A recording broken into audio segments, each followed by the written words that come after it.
President Trump has repeatedly said he does not want to go to war with Iran, but he's lashing out again at the country's leaders for saying they don't want to negotiate with the U.S. I have all the time in the world. I'm sitting here, I have all the time in the world. In the meantime, they have very strong sanctions. They have to live with those sanctions, but Iran should do the right thing for their people. The problem is, I don't believe their leader, I'm not sure that their leaders care for their people. If they do, they'll make a deal. If they don't, they're just thinking about themselves. And they're selfish and they're stupid if that's what they're doing.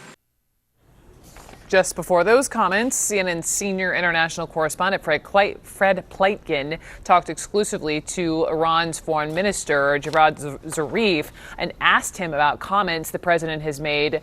Any war with Iran, quote, wouldn't last very long. That statement indicates that the United States' intentions are certainly illegal. The United States is not in a position to obliterate Iran. They do not have the capability, other than using prohibited weapons, to do this. The Iranian people are prepared to resist any aggression. But we're not seeking war. I think President Trump should remember that we don't live in the 18th century. There is a United Nations Charter, and threat of force is illegal under the UN Charter. How do we get out of this? How can the world, how can you and the U.S. walk back from this? We did not walk into anything to walk back from it. The United States, trying to undermine the Iranian government, walked into it based on a wrong analysis. I think the B team gave President Trump wrong information, wrong analysis, and now President Trump finds himself in a situation where he believes that he needs to get out. Michigan Congressman Andy Levin is with me now. He sits on the House Foreign Affairs Committee. So, Congressman Levin, a pleasure, sir. Welcome. Hey, Brooke, it's great to be with you. So just out of the gate, what's your reaction to what the president said about war with Iran? You know, Brooke, I don't think name calling is a real great feature of diplomacy.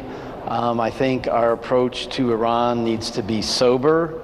We need to be focused on multilateralism and preparation.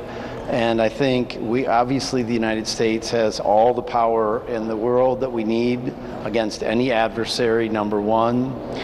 And also Iran has been a bad actor on so many fronts, number two.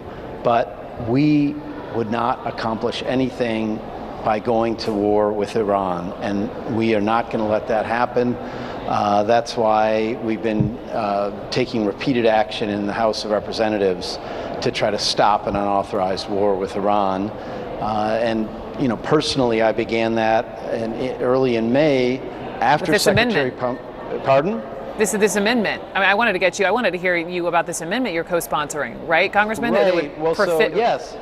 It would prohibit funding for military action in Iran unless the president gets congressional approval beforehand. I just want to note for people who may not know, and then I want to hear from you. You know, this amendment is offered by Congressman Ro Khanna and Matt Gaetz, a Trump supporter. So how did you and your colleagues come together in such a bipartisan way?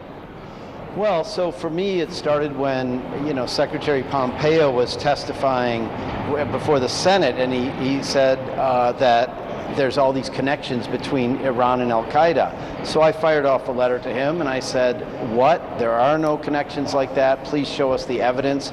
He hasn't come forth with any. Our Republican colleagues are concerned about these kind of things too. So then I introduced a piece of legislation with Republican co-sponsors, the Iran AUMF Clarification Act, to say you don't have authorization to go to war with Iran. So now that we're about to pass this must-pass appropriation for defense, we are putting in there language that says, A, you do not have authorization to go to war with Iran. If you want to do that, you have to follow the Constitution, come to the Congress of the United States, and B, we're not going to give you any funds to do it either. So that really is a bipartisan feeling. Brooke, I think it's because it doesn't really matter whether you're a Democrat or a Republican. When you're here in the People's House, you want to uphold the Constitution and uphold our prerogative as the part of the government that declares war. And we don't see a reason reason for war, and we don't want the president to go off doing it in a hot-headed kind of way. Sure. I would be remiss not to ask you, I'm sure you've seen the photo. President Trump was asked about this photo regarding the migrant crisis at the border, the photo of that migrant father and the 23-month-old. So horrifying. Of this, the two of them, her little arm around her father, face down and dead on the banks of the Rio Grande. And so the president responded by saying, quote, "That father, who probably was this wonderful guy with his daughter, things like this wouldn't happen," he said, before going on to blame the Democrats for their asylum policy. So he's blaming your party for this. How would you respond to the president? The president's policies on immigration have led to this humanitarian crisis. He's the one who's caged children. He's the one who's separated families, ripped children out of their parents' arms. He's the one who had these horrifying detention camps for children where we had 8-year-olds taking care of 2-year-olds, toddlers running around without diapers, no toothbrushes, no soap, kids who were wearing the same clothes unwashed that they were wearing when they came across the border. He has no one to blame for this but himself, and he's making it worse by cutting off aid to the Central American countries where these folks are coming from. This father and daughter were Salvadoran. Why has Donald Trump stopped working with El Salvador to improve conditions there so that people don't flee to our country? And Brooke, let me make one other really fundamental point about our most deep beliefs in this country and about human rights. People under international law have the right to put forth an asylum claim, and then we can judge whether it's legitimate or not. This father and daughter were trying to claim asylum with his wife as well. They approached the border, and because of the president's policies, they were taken away from the border and put in a Mexican detention camp, and they felt no hope that they'd ever be able to present themselves to our government to make their asylum claim.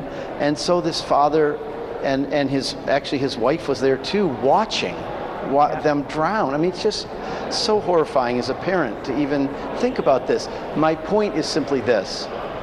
Brooke, you can expect more of this to happen as long as we have these inhumane policies at the border.